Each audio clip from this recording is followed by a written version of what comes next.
पहली कोई प्रथम पूजा है तो भगवान महादेव के निराकार लिंग स्वरूप की पूजा है।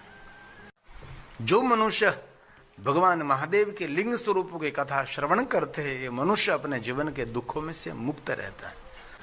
पूरा लिंग पुराण है, स्कंद पुराण में और सभी पुराणों में भगवान महादेव के निराकार लिंग स्वरूप की पूजा की प्रधानता दी है। और हमारे भारत देश के अंदर हम गौरव करते हैं, एक भी गांव, एक भी शहर, एक भी नगर, एक भी महानगर नहीं है कि जहां भगवान महादेव का शिवालय नहीं है।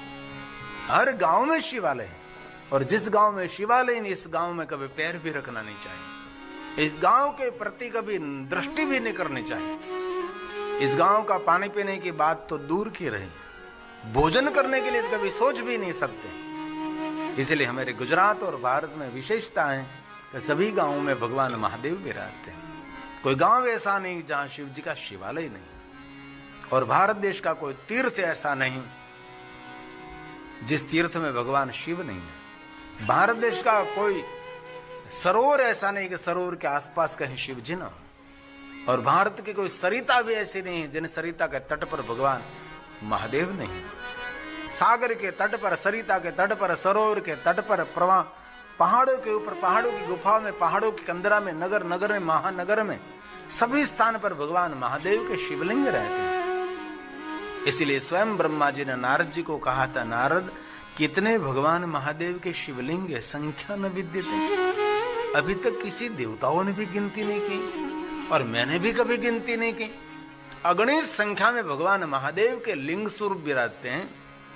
जो आदि पूजा, जो मूल पूजा, जो महापूजा, जो श्रेष्ठ पूजा, सर्वोपरि पूजा है। शिवलिंग पूजा की प्रधानता है। मूर्ति पूजा गौण है, लिंग पूजा प्रधान है। कोई भी देवी देवताओं की मूर्ति आप बनाकर उसका पूजन करो तो एक देवता की पूजा है। आपने कोई देवता की प्रतिमा निर्माण कर ली और प्रतिमा की पूजा कर रहे हैं तो उसकी एक की पूजा है। लेकिन शिवलिंग एक की पूजा नहीं। आलयम सर्वदेवानाम तस्मालिंगम उच्यते। विश्व में जितने देवी देवता, तीर्थ, नक्षत्र, ग्रह जितने है, सब की पूजा इस शिवलिंग के अंदर है। क्यों? इसीलिए शिवलिंग इस समग्र भूमंडल का प्रतीक है। शिवलिंग आकाश का प्रतीक है, और जो कुछ हम देखते हैं सब कुछ आकाश में है। देव, देवी, देव, गण, ऋषि, मुनि, पितर, ग्रह, तारा, नक्षत्र, सब कुछ ये आकाश के अंदर है। और कोई भी व्यक्ति को पूछो तो आकाश सबको एक लिंगाकार ही लगता है। कोई दुनिया में आकाश लंबा चौड़ा कभी लगता ही नहीं। आकाश का आकार एक ही है जिनको हम शिवलिंग आकार कहते हैं। इसीलिए आकाश के प्रतीक स्वरूप हम भगवान महादेव के लिंग स्वरूप का पूजन करते हैं। और हमारे लिए आकाश को धारण करने वाले पृथ्वी हैं, इसलिए पृथ्वी के प्रतीक स्वरूप हम पीठ पूजा करते हैं। ये मेरी आदि परंपरा है। विश्व के सभी देवी देवताओं ने भगवान महादेव के निराकार लिंग स्वरूप का पूजन किया है। इसलिए आप और हम हमारा सबका मंगल करना चाहते हैं तो लिंग पूजा ये प्रधान है। भारत देश के अंदर हजारों साल, करोड़ों साल, युग प्राचीन भगवान महादेव के लिंग स्वरूप हैं। ऐसे तो बहुत सारे भगवान महादेव के लिंगों का स्वरूप भारत देश के अंदर है। गांव गांव में भगवान महादेव विराजते हैं। और ज्योतिर्लिंग 12 नहीं, ज्योतिर्लिंग 100 करोड़ ज्योतिर्लिंगों की महिमा है। और 12 ज्योतिर्लिंग को प्रधान मानते हैं। और बहुत सारे भाई बहनों ने जीवन में 12 ज्योतिर्लिंग की यात्रा भी की होगी। 12 ज्योतिर्लिंग में पूरा भारत आ जाता है। कोई मनुष्य हमें कहे कि मैं 12 ज्योतिर्लिंग की यात्रा करूं, इसमें भारत दर्शन है। एक 12 ज्योतिर्लिंग की यात्रा कर लीजिए और भारत देश के 4 धाम की यात्रा कर लीजिए और हिमालय के 4 धाम की यात्रा कर लीजिए, हो गया भारत दर्शन। हमारे यहाँ का युवक है, पढ़ा लिखा है, वो मुझे कह रहा था मैं भारत दर्शन के लिए आ रहा हूं। तो मैंने उसको पूछा भारत दर्शन के लिए आप पहले कहां जाएंगे? तो कि गोवा। मैं जो गोवा भारत दर्शन नहीं है भाई।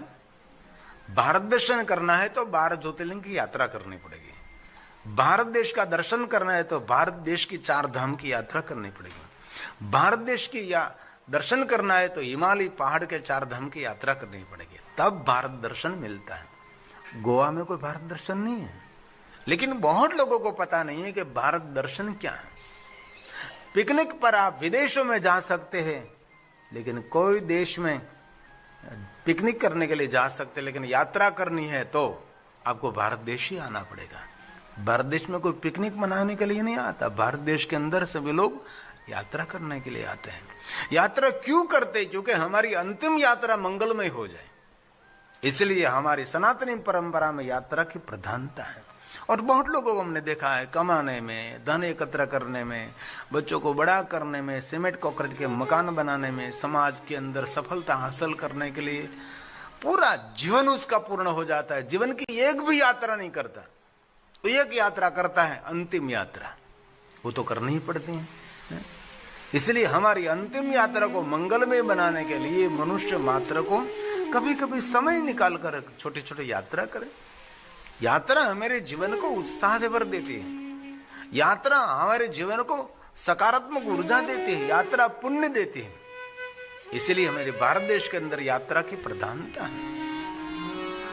इसलिए बहुत सारे शिव भक्त 12 ज्योतिर्लिंग की यात्रा करते हैं, बहुत सारे कृष्ण भक्त गोकुल मथुरा वृंदावन की यात्रा करते हैं। लेकिन गोकुल मथुरा वृंदावन की यात्रा का फल यमुना तटे भूतेश्वरम भूतनाथ महादेव देते हैं। महादेव की जो यात्रा की, महादेव का पूजन अर्चन दर्शन नहीं किया तो सभी यात्रा सभी पूजन दर्शन अधूरा रहता है। क्योंकि शिव मनुष्य जाति का मूल है।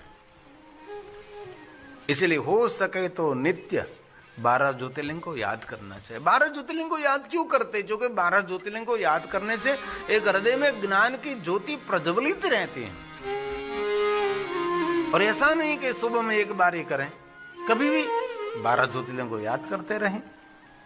प्रातःकाल जरूर 12 ज्योतिर्लिंग को याद करें और संध्या समय को याद करें। कभी भी 12 ज्योतिर्लिंग के स्तोत्र बोल सकते हैं। भले हमने 12 ज्योतिर्लिंग की यात्रा तो नहीं की, लेकिन कम से कम 12 ज्योतिर्लिंग के नाम कंठस्थ तो होना चाहिए। ऐसे बहुत सारे शिव भक्त नित्य 12 ज्योतिर्लिंग का पाठ कर। और कभी महादेव की पूजा के लिए अलग अलग मंत्र स्तोत्र आपके पास नहीं है तो 12 ज्योतिर्लिंग स्तोत्र बोलकर शिव जी को जल चढ़ा सकते हैं, महादेव को बिल्वपत्र चढ़ा सकते हैं, महादेव को पुष्प चढ़ा सकते हैं, भगवान शिव जी का श्रृंगार कर सकते हैं। इसलिए कथा के याद स्वरूप कम से कम 12 ज्योतिर्लिंग का स्तोत्र जिनको कंठस्थ हैं वो धन्य है, लेकिन जिनको कंठस्थ नहीं है रोज रोज रोज बोलते रहिए, थोड़े दिनों में तो कंठस्थ हो जाएगा। अरे सुनते सुनते भी आप श्रवण करते करते कंठस्थ कर सकते हैं। तो आइए, पवित्र श्रावण मास चल रहा है और महादेव की कथा भी है। हम सब साथ में गाएंगे, साथ में बोलेंगे। जिनको कंठस्थ हैं और साथ में सुंदर मंगल ध्वनि के साथ मेरे साथ बोलेंगे। और जिनको 12 ज्योतिर्लिंग कंठस्थ नहीं है उसको घबराना नहीं है, उसको लिप मोमेंट करनी, खोटू खोटू ओठ फफड़ावाना છે, જેથી કરીને મને તસલ્લી થાય કે અમને 12 જ્યોતિર્લિંગના નામ કંઠસ્થ છે। કારણ કે આપણે તો ગુજરાતી, ઇમિગ્રેશનમાં પકડાતા નહીં કે કથામાં થોડા પકડાય। ઇમિગ્રેશન માંથી જો એમ કેમ